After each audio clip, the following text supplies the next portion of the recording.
Hello everyone, मैं पूजा और दोस्तों स्वागत करती हूँ आपका स्ट्रेस फ्री गार्डनिंग पे। आज मैं आपके साथ शेयर करने वाली हूँ इस खूबसूरत से पौधे की केयर जो कि है चाइना डॉल। सच बताऊँ तो ये प्लांट इतना अच्छा प्लांट है, अगर आप बिगिनर हैं तो ज़रूर इसे ट्राई कीजिएगा या लेकर आइएगा। इसके अलावा आपके घर में कैसी भी लोकेशन है, इंडोर है, आउटडोर है, सेमी शेड है, हर तरह के लोकेशन में ये प्लांट चल जाता है। कुछ एक बातों का ध्यान रखना होता है, तो किन बातों का ध्यान आप रखेंगे इसकी केयर में वही डिटेल में शेयर करूंगी। कटिंग से भी आप इसको लगा सकते हैं, पर कटिंग से लगाने में भी किन बातों का ध्यान रखेंगे वो भी बताऊंगी। वीडियो के एंड तक बने रहिएगा। और वीडियो शुरू करने से पहले आपसे रिक्वेस्ट है, अगर आप इंस्टाग्राम पर हैं तो वहां पर भी मुझे फॉलो कर सकते हैं। बिगनर हैं तो ज़रूर कीजिएगा। वहां पर आप अपने प्लांट्स की प्रॉब्लम मेरे साथ फोटो भेज कर शेयर कर सकते हैं, यानी जिस प्लांट में प्रॉब्लम चल रही है उस प्लांट की फोटो भेजिए, उसकी लोकेशन मेरे साथ शेयर कीजिए कि कहाँ पर रखा हुआ है प्लांट एग्जैक्ट, तो मैं आपको उसकी प्रॉब्लम का सॉल्यूशन दे पाऊंगी।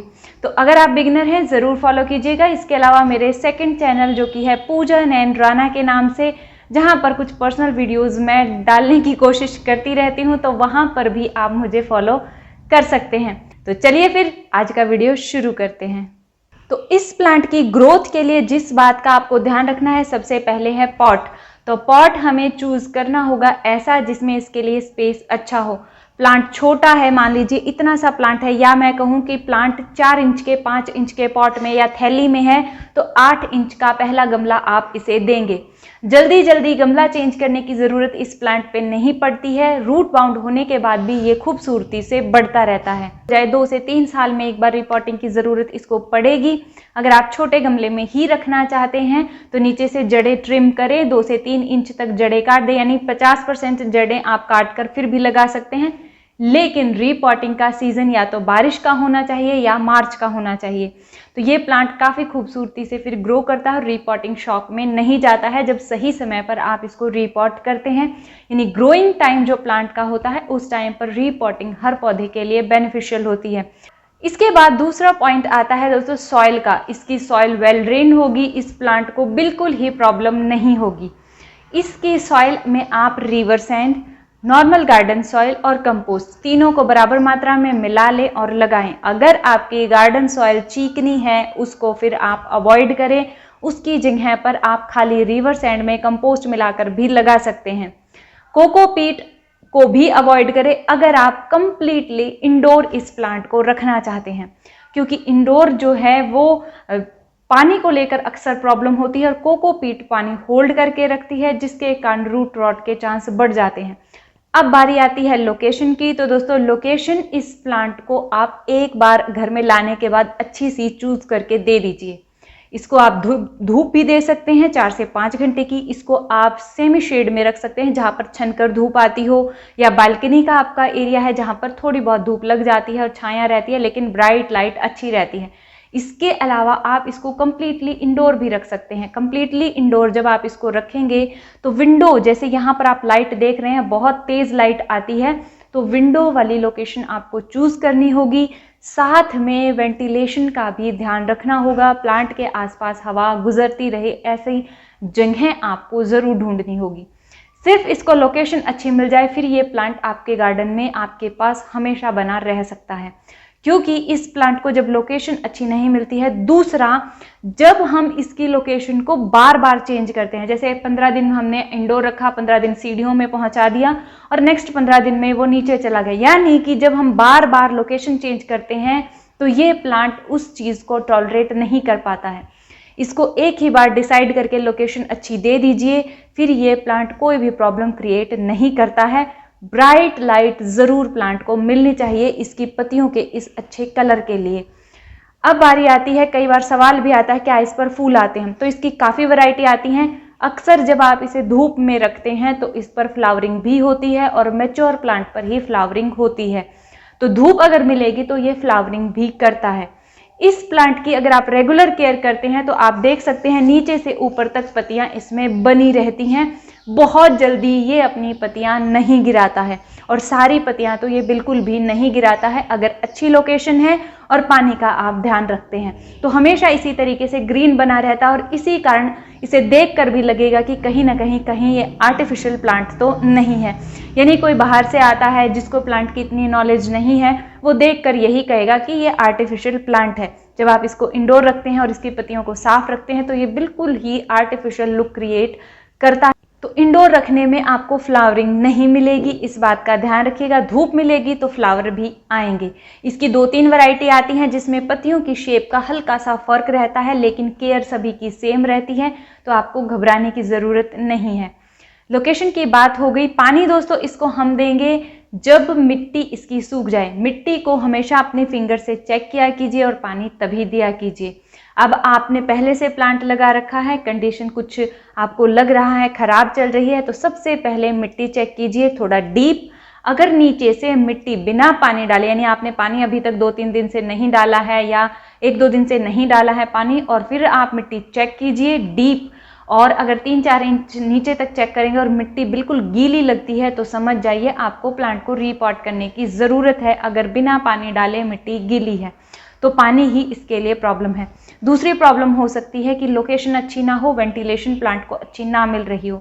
जब इस प्लांट को वेंटिलेशन अच्छी नहीं मिलती है तो इस पर, इसकी स्टेम्स पर सबसे पहले आपको छोटे छोटे ब्राउन कलर के स्पॉट्स नज़र आएंगे, जो कि इस पर इंसेक्ट्स की प्रॉब्लम, इंसेक्ट्स की कहूँ, बैक्टीरिया की कहूँ, या इसमें एक तरह की प्रॉब्लम आ जाती है जो कि अक्सर अरेका पाम में भी आती है। जब हम उसको इंडोर रखते हैं बहुत बारीक बारीक ब्राउन कलर के डॉट से बन जाते हैं, और ये प्रॉब्लम इसमें भी आती है जब इसको कम्प्लीटली इंडोर हम रखते हैं या वेंटिलेशन ज़्यादा अच्छी नहीं होती है प्लांट के आसपास, तो ये प्रॉब्लम इसमें आ सकती हैं। ज़रूर ध्यान रखिएगा, पानी ही मेन है जो प्लांट को ख़राब करता है अक्सर।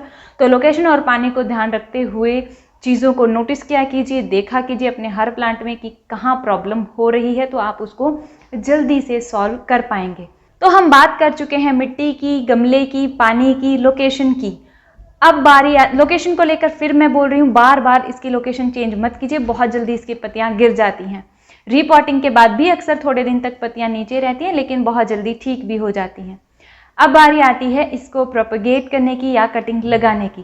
तो दोस्तों इसकी कटिंग लगाने के लिए जो इसका टिप वाला पार्ट होता है, जो इसका ये वाला हिस्सा होता है टिप, जिसको हम बोलते हैं ऊपर से थोड़ा ग्रीन और थोड़ा मोटा होता है ये वाला हिस्सा, तो इसकी कटिंग हम लगा सकते हैं। अक्सर मोटी कटिंग चलने के चांस कम रहते हैं और इसकी टिप की कटिंग बहुत इजीली चल जाती है।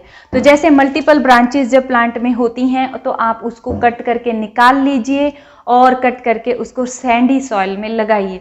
नीचे की पत्तियां हटा लीजिए और 2 नोड एरिया निकाल कर उसको आप सैंडी सॉइल में लगाइए, आपकी कटिंग ज़रूर चलेगी। तो कटिंग से आप इसको ईजिली लगा सकते हैं, बहुत आराम से ग्रो होता है, थोड़ा टाइम ज़रूर लेता है। इसकी जो नर्सरी पर कॉस्ट होती है वो 150 रुपये से शुरू हो जाती है। बाकी डिपेंड करता है प्लांट की ग्रोथ पर भी और नर्सरी कैसी है उस पर भी।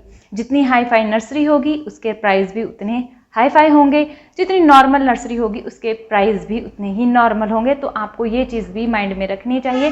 पहले लोकल आम नर्सरीज पर ट्राई किया कीजिए प्लांट्स, उसके बाद ही ऑनलाइन या हाई फाई नर्सरीज पर जाया कीजिए, क्योंकि कॉस्ट तो उनकी उतनी ही होती है प्लांट्स की, बस वो जो सर्विस देते हैं उनके चार्जेस ज़्यादा होने के कारण प्लांट हमें महंगे मिलते हैं।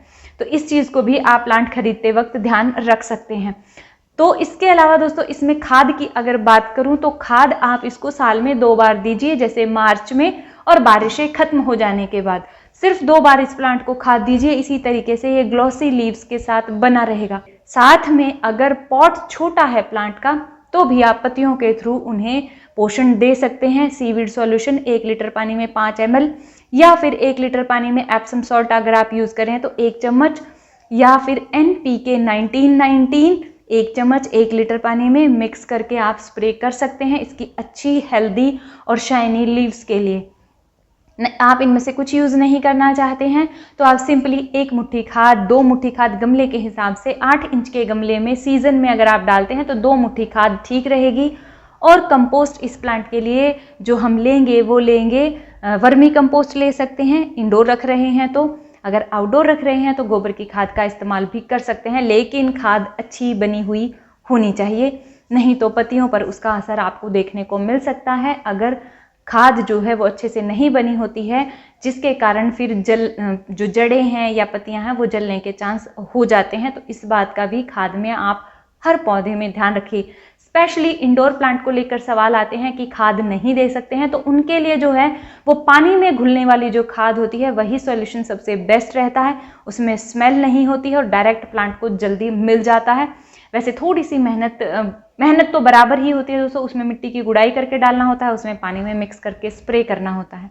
तो इस बात का आप खाद में ध्यान रखें, प्लांट आराम से ग्रो करता रहेगा। इसके अलावा दोस्तों आपका कोई सवाल है तो कमेंट बॉक्स में आप पूछ सकते हैं।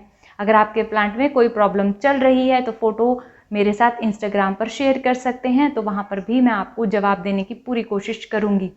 उम्मीद करती हूँ ये वीडियो आपके लिए किसी न किसी रूप में हेल्पफुल ज़रूर रही होगी। अगर हाँ तो लाइक कीजिएगा। आप ही के जैसे आपके दोस्त हैं, गार्डनिंग करना पसंद करते हैं, उनके साथ आप ये वीडियो शेयर भी कर सकते हैं। मिलते हैं अगले वीडियो में, तब तक के लिए अपना बहुत सारा ध्यान रखिए, खुश रहिए, बाय बाय।